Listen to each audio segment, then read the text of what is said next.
I would say this, that no career is linear. And I think it's important to know that persistence and belief in yourself are the main ingredients for success. I would not listen so much to external factors. I think pushing ahead, having the drive, having the perseverance is the most important.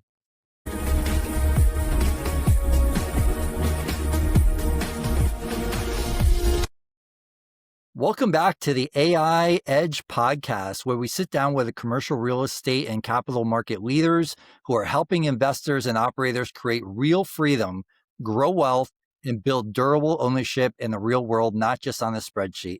Today's guest has lived in the center of capital markets for decades. He's the CEO and founder of Wawona Worldwide Capital.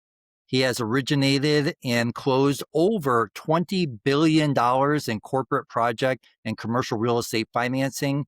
He has led deals with global banks and institutions, and today he's running a current pipeline for about 30 loans, totaling over $1 billion in volume.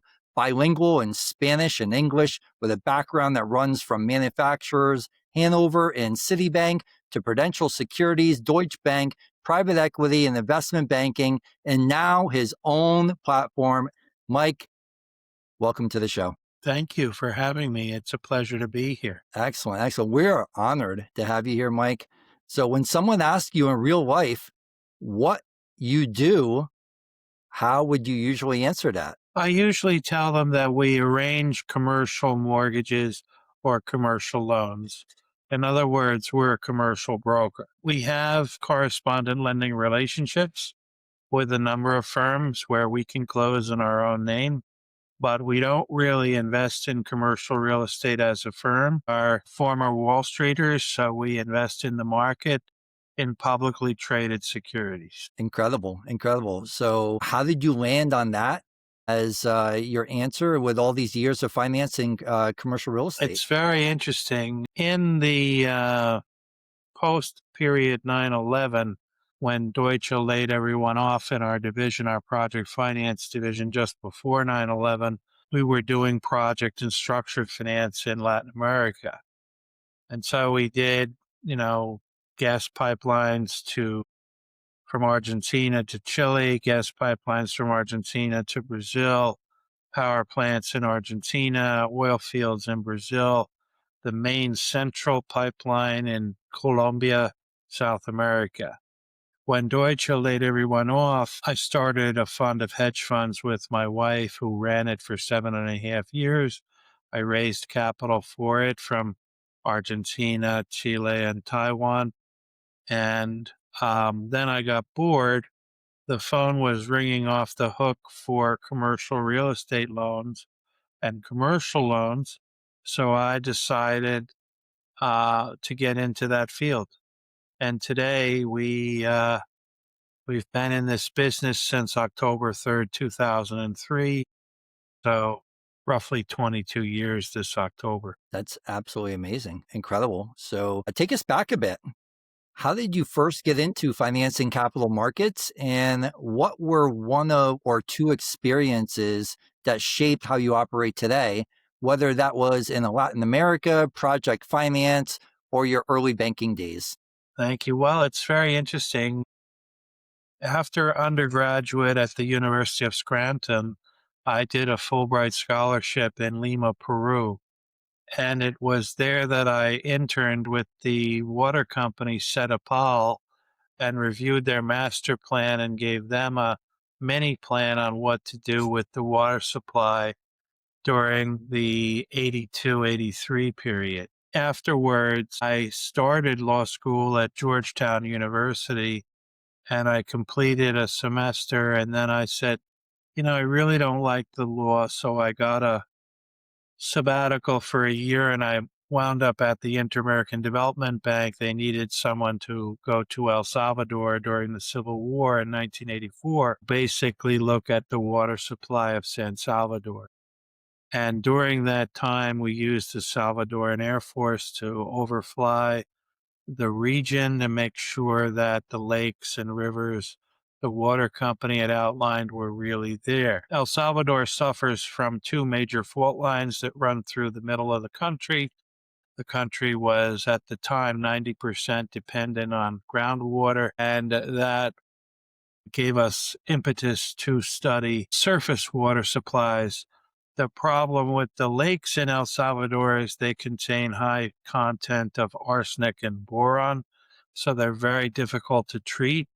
Therefore, we gravitated to the river Lempa, which is the largest river in Central America, and we opted for a project to put radial wells out there to bring more water into the system for a growing San Salvador. At that point in my life, I decided to leave law school because I liked finance. So I turned myself around. I got a job selling suits at Roots in Summit, New Jersey, and I made money to get on the bus and go to New York for interviews. And when I got to New York, I interviewed at Chemical, JP Morgan, and Manufacturers Hanover Trust Company, and manufacturers picked me up and put me in the management training program for credit training and management training. And it was a great experience. I had great professors in accounting, finance, and the like. And I wound up on the Mexico desk. I worked with Randy Melzi. She was my mentor and boss. Randy did one of the first debt for equity swaps in Latin America for Mexico, Chrysler at the time. Then I gravitated to balance of payment restructurings for Peru and Ecuador. I sat on those committees. At that time, Irving Bank was one of the chairs. They're no longer in business, but Irving Trust was at the time very essential in these restructurings. I wanted, though, to put my credit training to work. So I gravitated towards major oil, and I got introduced to Kevin Mack, and I still keep a relationship with him. He was my boss in the Majors Oil Group, and we did quite a number of financings for Texaco, Occidental, 76, Union 76, Arco, and the like. Manufacturers Hanover was a great bank at the time, and I worked at 270 Park, which is now the headquarters for JP Morgan Chase. So JP Morgan eventually absorbed Manny Hanny, which was our name for it. And now it's, JP Morgan Chase. But at the time it was great training, great company. They offered to send me to Columbia for the executive MBA, but I chose a partial scholarship at NYU and finished my MBA full-time there. Incredible. Then I segued to Wall Street, and I interviewed with Henry Miller, and Henry Miller at Prudential was one of the top people in restructuring.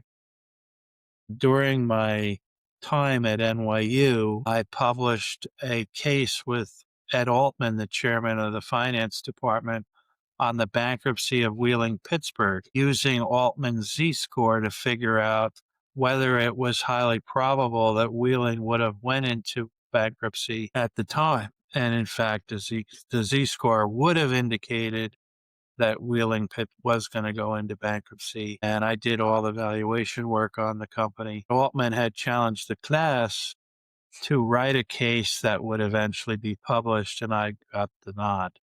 So that was fun. And I thought I wanted to go into restructuring and bankruptcy practice. And Henry Miller took one look at that and he said, I think you'd be very bored because all we do is go to court and bill hours for our time on valuation, etc. I think you would be best in the generalist pool. So I did. I gravitated towards the generalist pool, and I did a stint in mergers and acquisitions, but most of my time was spent taking companies public. We took 12 companies public while I was at Prudential Securities in New York. And about halfway through my time there, I was the only bilingual banker on the floor, and we were doing an offering for CCU, which is the largest brewery in Chile. And when I took the people down to Chile and introduced them to the company and so forth, They were like, this is great. The sales force loves this. And what we want to do is do more what they called ADR offerings, equity offerings for foreign securities in ADR format on the NYSE and on the NASDAQ. So there began a 2-year travel bonanza to Latin America where I amassed some couple of million miles on American Airlines, going to all these countries and pitching IPOs. And it was very fruitful. We won the mandate with Bear Stearns to take Grupo Dina public, the largest truck and bus manufacturer in Mexico. Grupo Cemec, the largest mini mill operation in Mexico. Peñoles, we did a $100 million private placement with the Prudential. It's the largest silver mine in Latin America, in Mexico. But then we privatized Ecuador's national airline in Ecuador. We sold it to VASP, a Brazilian airline. We also did the first subordinated Eurobonds for a Latin American bank that was Banco Quilmes in Argentina. We did 2 offerings for them of 50 million or so each. And then finally, we took the largest wine republic in Chile, Conchitoro, which was an honor because the chairman, Eduardo Gilisasti, was exceptional, and he let us tour the vineyards, and he also let us tour the Casillero del Diablo. The Casillero del Diablo is the devil's cage. What is in the Wow. devil's cage? All of the limited vintages of Conchitoro wines. And Wow. he That's opened amazing. that cage up for the millennial. Unfortunately, I missed that. I was in Taiwan and Hong Kong for the millennial, Oh, but wow. he was an amazing individual. That's amazing. Excellent. As far as your current roles, Mike, you wear a few hats: CEO, deal maker, advisor. Where do you find yourself spending most of your time today inside of Wawona? Well, where we're spending time today is in the industrial space, the hospitality space, the retail space, multifamily, and SFRs. Let me give you some examples. We have 2 engagements right now for $100 million plus hotels. One is in Arizona in Paradise Valley, and one is in Florida, Southern Florida. Nice. Those hotels, one is a boutique, one is a flag.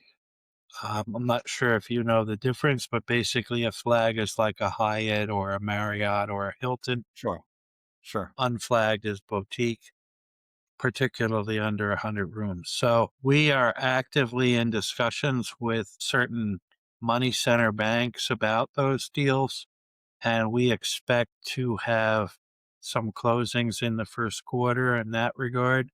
We just closed Amazing. a $500,000 industrial acquisition loan in Ohio, and right now we're in the market with a number of industrials.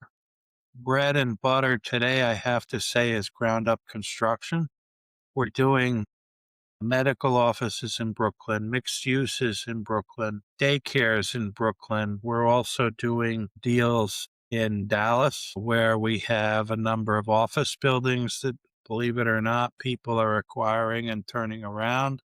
In Las Nice. Colinas, which is in Irving, Texas. These are very large buildings, hundreds of thousands of square feet, and they're Mm, being repositioned. We do see in states like New York and Oklahoma, for example, office buildings being rehabilitated or transitioned to multifamily.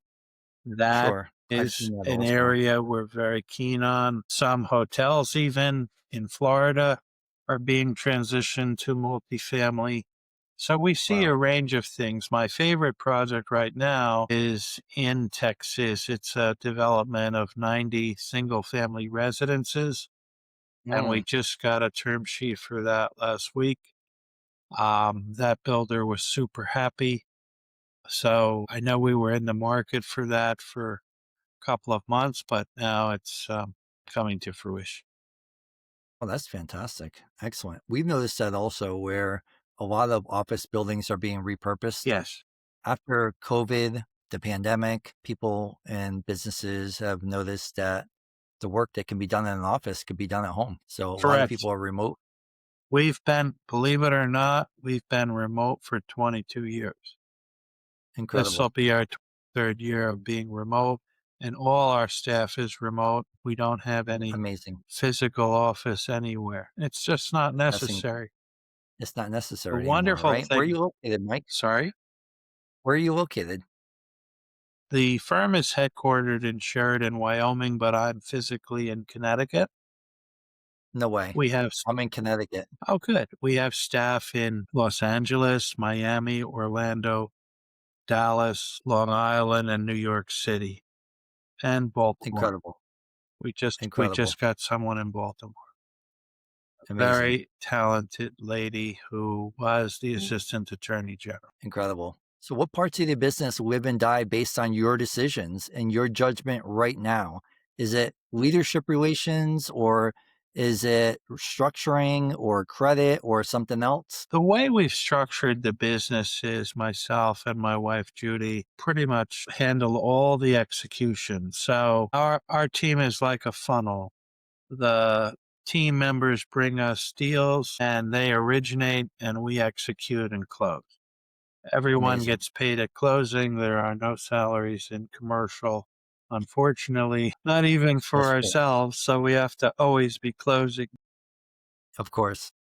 So I would say, execution is where we really, and client relationship is where we really come in. We also get a lot of people that bring us transactions because we split fees 50/50. So Okay. for us, pigs get fat, hogs get slaughtered. We'd rather share the wealth than be draconian with fees.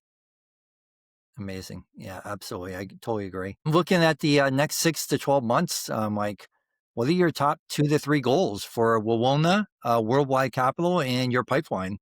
Well, the biggest goal is to always be closing. The second biggest goal is probably to expand the firm a little more. We like the boutique feel. We like having 10 or 12 people under us. It's really not necessary to have a lot of people. We've always been asked, would we take capital? Would we expand? Could we become a 100 broker firm like an Eastern Union or the like? And I don't know that that's going to be our model. It's just not a not in our bailiwick right now. We've been offered those opportunities with mergers or even disposition, but we're not going in that direction right now. So our goal really is to maintain what we have. I think, we'll be around for another 5 or 10 years doing this because it's fun. It's like a hobby. That's And nice. in that regard, I'm very comfortable. I don't take on more than we can handle at the partner level, and I don't foresee any sale of the company anytime soon. Makes sense. Absolutely. So these goals are, obviously always be closing. In a market like this, what makes those priorities that really matter to you?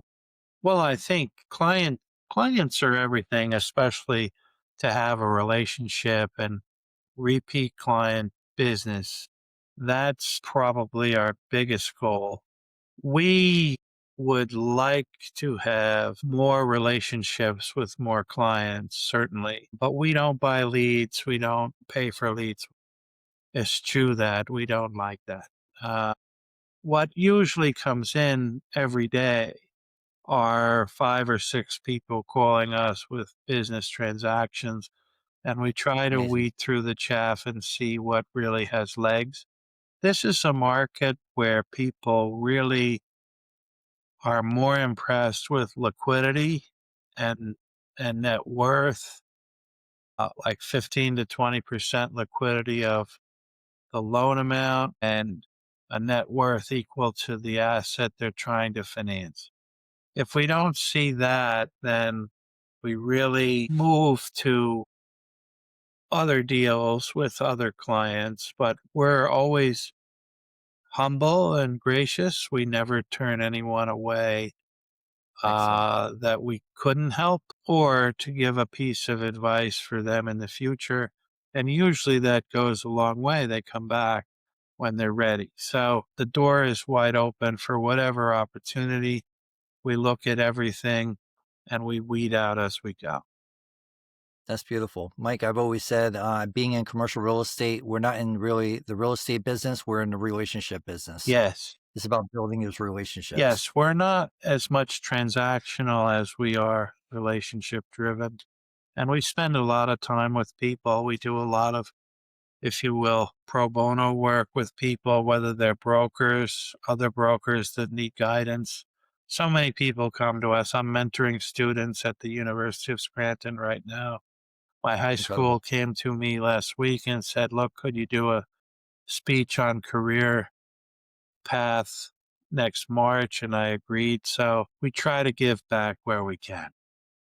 Amazing. So you were born and raised here in, or not born, but you lived here a majority of your life? Well, actually, you lived in Latin America most of the time. Well, What led you here to Connecticut? actually, I'm in Eastern Connecticut, by the way. I'm not near anywhere near the financial oh, areas I that you are. see. Well, let me tell you a little bit about that. I grew up in a little town called Millington, New Jersey, and my Oh, father was mayor twice of what was then Passaic Township, but today is Long Hill Township in 1962 and 1969.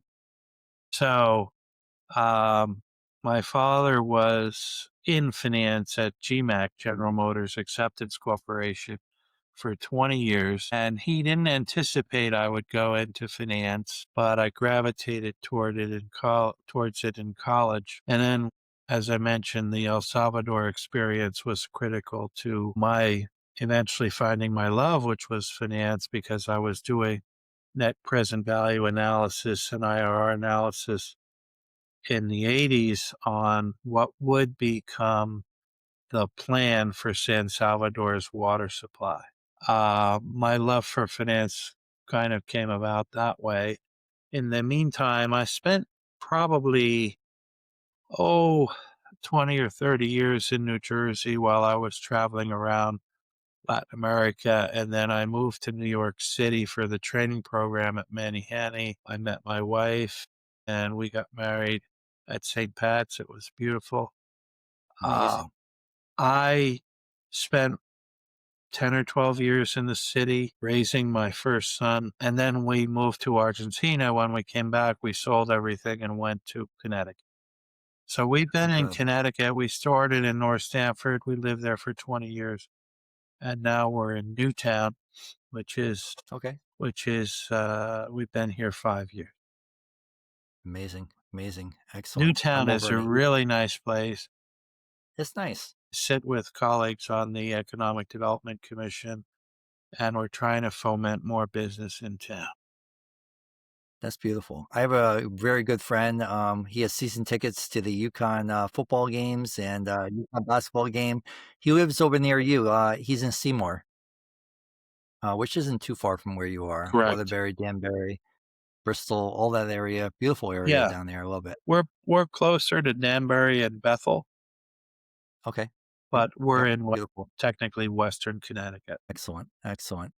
Great. So, a platform like yours, where there's so much that depends on relationship and execution, what parts of the operation still feel slow or manual than you would actually like it to be? Well, I haven't found a way to incent people on the origination side to bring more to the table, and that's probably because we're very low key, we're very low pressure. We don't have quotas or, how shall I say, weekly or monthly meetings. We operate remotely, and so does everybody else.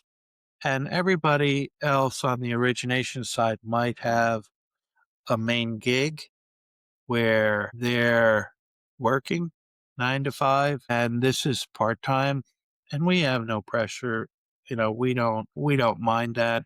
Some people are full time, but really only Judy and I are really dedicated full time. The other folks kind of gravitate towards origination as they will, and sometimes we're surprised. Sometimes a lot will come in. Sometimes not much will come in. It really depends on the time of year. And by the way, we have people in Buenos Aires and Colombia, in Bogota. Carlos Bogota. Alberto Lopez is our rep in Bogota. I just had 2 deals come in from Colombia today. And rep in Argentina is Fabio Berlese. Fabio is an accomplished economist, a former client of mine, and very well respected as a valuation consultant in Argentina. So we have some very strong people on the ground in Latin America that we know for many years, at least 20 years. I know each of them, and they're very, very fine. That's amazing. So what part is it really manual in your business that you're Let what are me you doing for a explain what we've done in Yeah, that regard. sure, sure.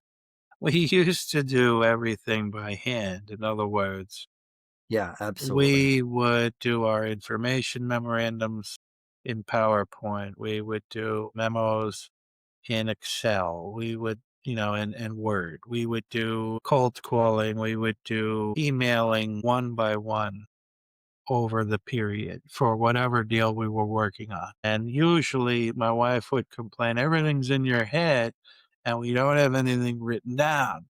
And I'd say, well, that's because, that's just me. That's the way I operate. But I have automated that finally. And Incredible. we have an AI program that we use that links with CRM and allows us to instantly send emails to, 20 or 30 lenders at a time Amazing. on a deal. But this is the most amazing thing. We can input in that system PDF files, Excel files, Amazing. Word files, and it will do the job of an analyst. It will take, now it needs supervision on human input, Sure, but it will sure. take in seconds to minutes and develop a 10 to 12 page information memorandum that is almost institutional quality. That's And incredible. it needs supervision, it needs human input. I go through them and I edit and customize the emails and customize and edit the information memorandums. But honestly, I'm amazed at how fast and efficient it is and how quickly we get responses. What used to take a week to do, I mean 3 to 5 days, we can do in an hour. It's amazing. Absolutely amazing. Do you mind sharing what you're using? I think I want to keep that confidential. No, of course, of course. No, I I want think to your keep that system is amazing. confidential, but Of um, course.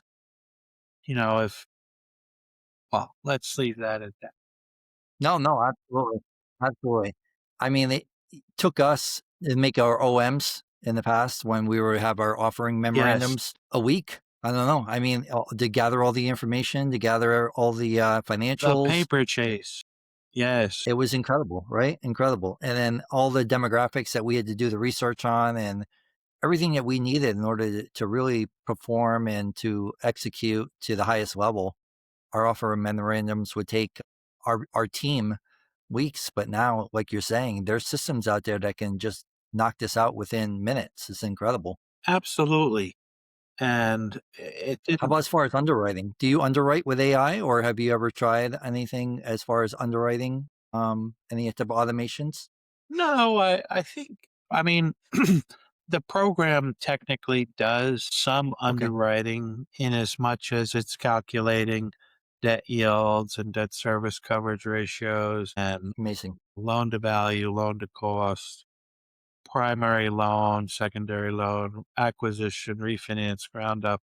You can put all that in the system, and then when you're doing the OM input, you can tell it because it's machine learning, right? You can tell it this is the OM, these are the financials, these are the tax returns for the operating company, et incredible. cetera, et cetera. And it, because it reads that, it knows what to do with the data. Incredible. How do you stay on top of, or how do you follow up with 15,000 plus relationships that you currently have built?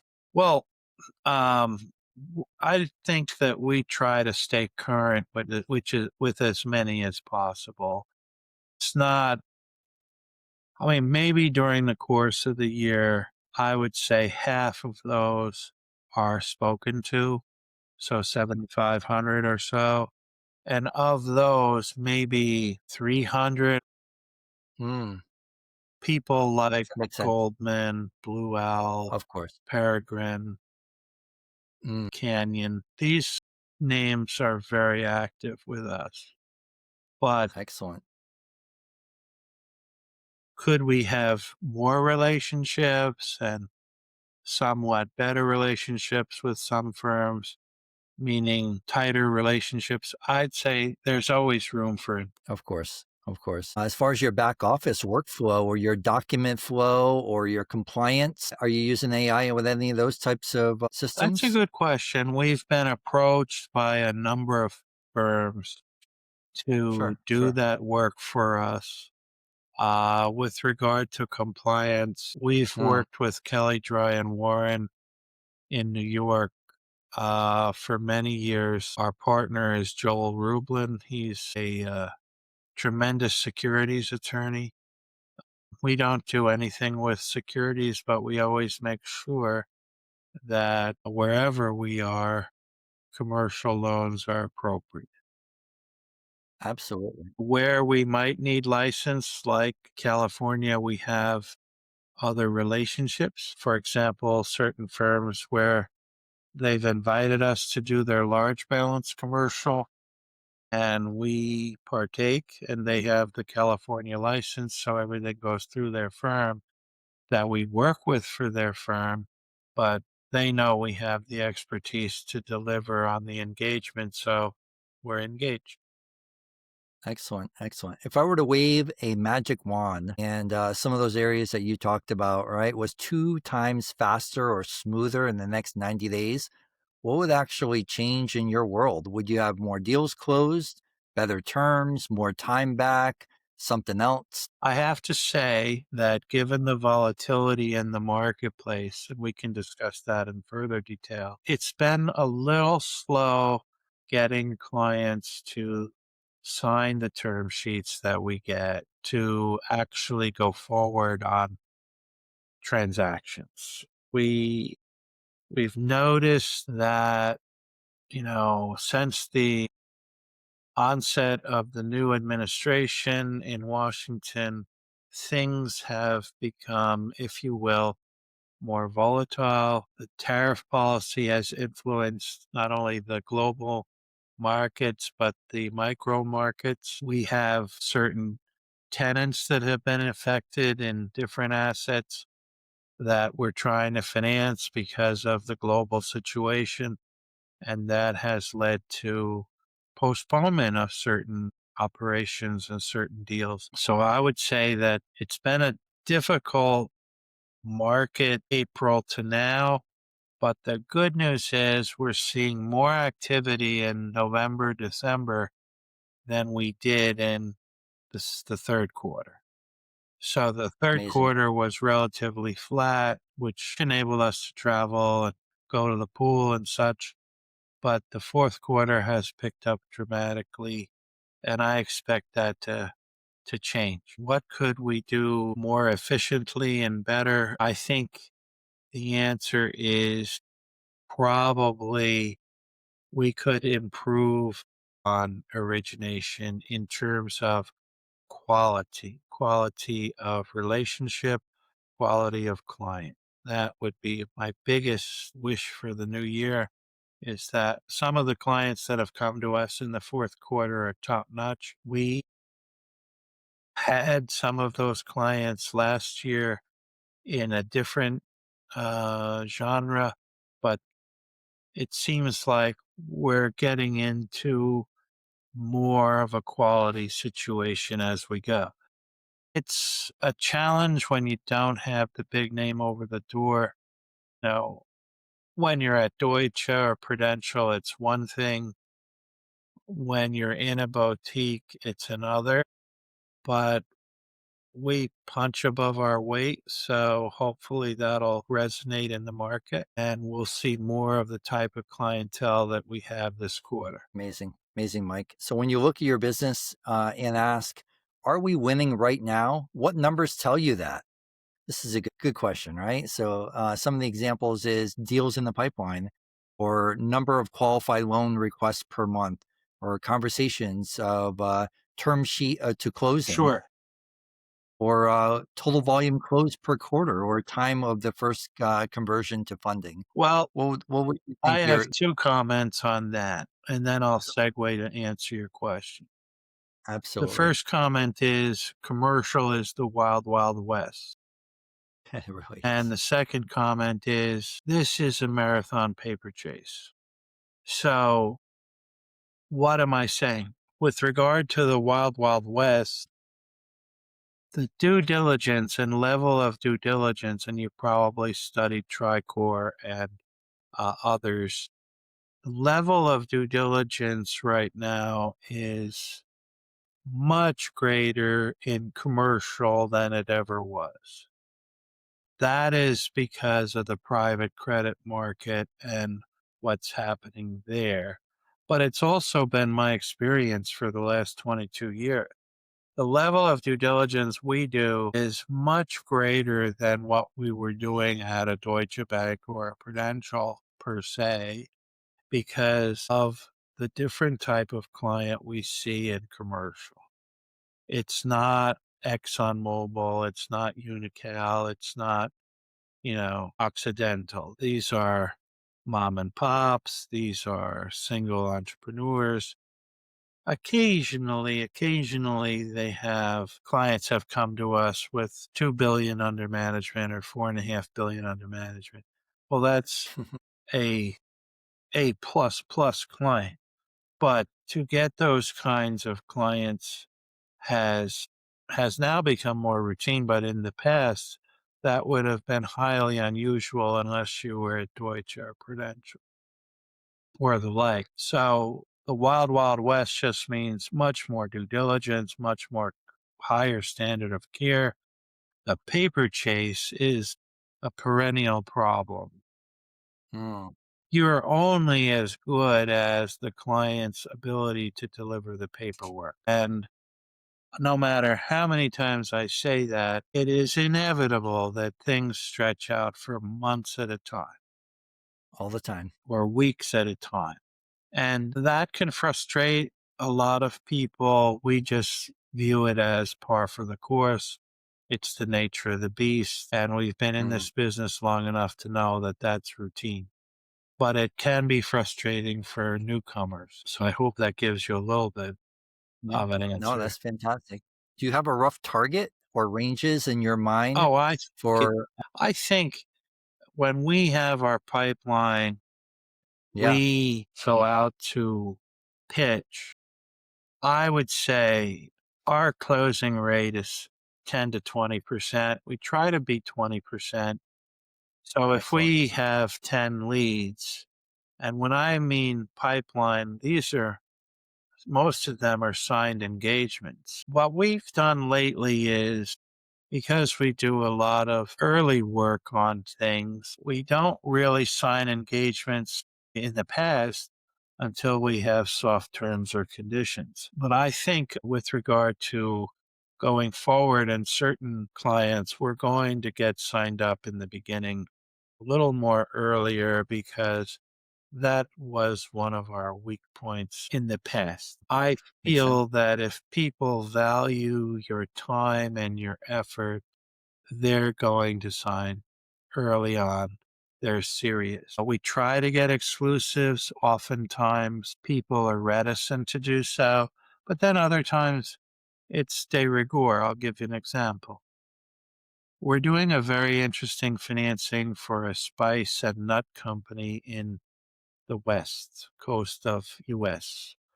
This particular company has about 16 million in sales and they needed credit to basically expand their sales. What we've been able to do with them is give them a better platform with regard to their capitalization. So we've gone in and we've said, look, we can use SBA and we can use the XM Bank because they're an exporter and get the commercial bank comfortable that's underwriting and actually funding the loan because they have XM and SBA guarantees on top. It's very much like project finance. When you have political risk, there was political risk insurance, whether it was OPIC or someone else. So in certain markets, like I would call it emerging manufacturing in the US, this kind of structure, and hopefully when we close, we'll have a tombstone to talk about it. But basically, we got them 8.5 million of financing, and that bank is also out on the West Coast, and they're very steeped in XM and SBA. So I'm very excited about that.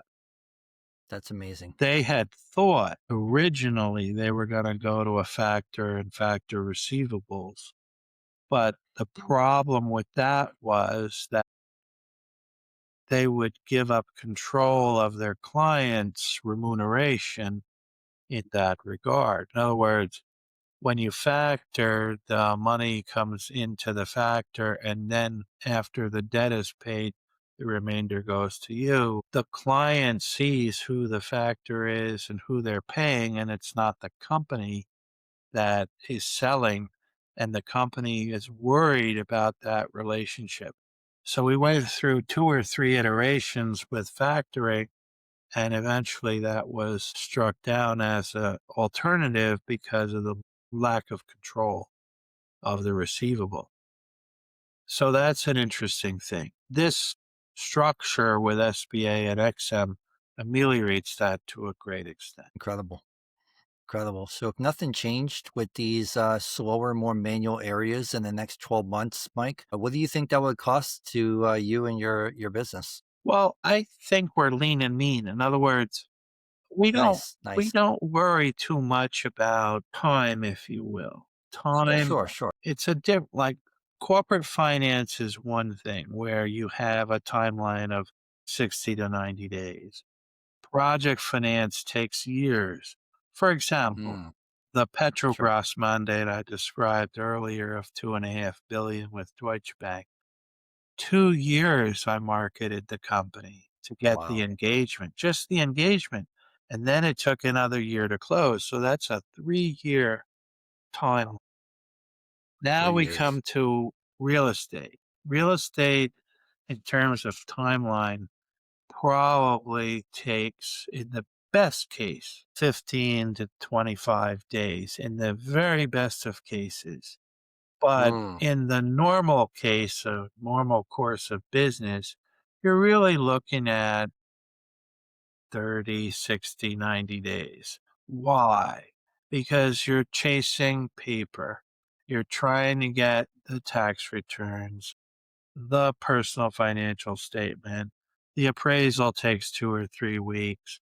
There may be an environmental, you know the drill. So of course. I'm not worried about back office compliance, efficiency. We've got that under control.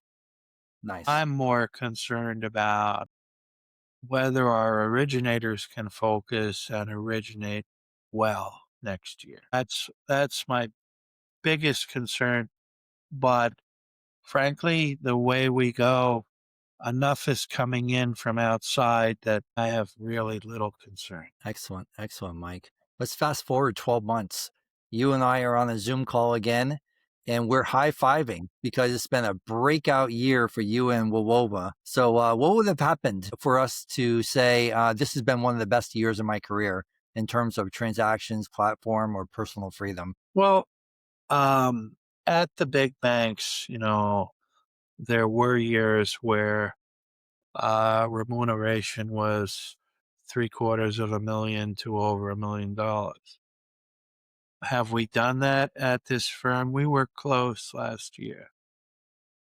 Would we be very thrilled if we had that happen in 2026? Yes. Does the pipeline merit that? I think it does. Our hotel deals in particular, the nine-figure deals, those are very, how shall I say, close to coming in with that kind of remuneration. So the budget Excellent. the budget for next year is really, I'd say, you know, mid six figures to low seven figures, and I think we'll probably achieve that. Probably achieve that. I have no reason to think that in 12 months we won't be on the horn saying, ceteris paribus, if everything goes well, then I could see us having that interview next year. That's amazing. In Excellent. fact, if That'll be when it happens, if it's the first quarter, you'll be one of my first phone calls. That's fantastic. I love it. I love it, Mike. I'll be looking forward to it. So this has been fantastic, Mike. Before we land the plane, I have two quick ones for you.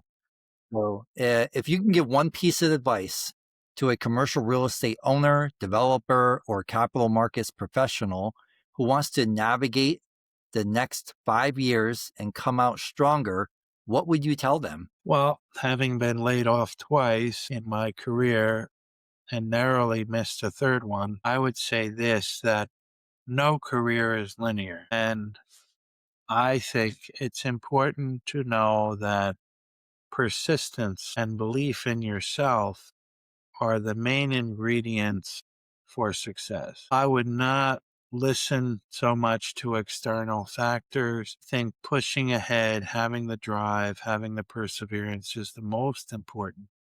Whether you're in capital markets, a developer, or, a fledgling firm, there are always things that help us keep the faith in God and faith in ourselves. And that is really the most important thing. That's beautiful. That's wonderful advice. Appreciate that. Our audience would appreciate that. So before I let you go, for everyone listening who wants to learn more about you, maybe exploring some financial options, or just follow you and your thinking, your capital markets, where's the best place for you for them to connect with you online? Well, I would say we're always active on LinkedIn. Michael Kondracki is on LinkedIn. You'll see me there. If you Google Wawona Worldwide Capital, two websites should come up, and that has all our contact information. So we'd be pleased to meet with whomever you introduce to us and follow through from there. Beautiful, beautiful. We'll drop those links in the show notes. So, Mike, thank you again for taking your time and sharing so openly from your experience in your current pipeline. To everyone listening, this has been the AI Edge podcast with Mike Kondracki. Wawona Worldwide Capital. If you got value from this conversation, share it with another operator, developer, or capital markets pro who needs it. And we'll see you next time on our next episode. Mike, thanks again, my friend. Thank you. It's been a pleasure.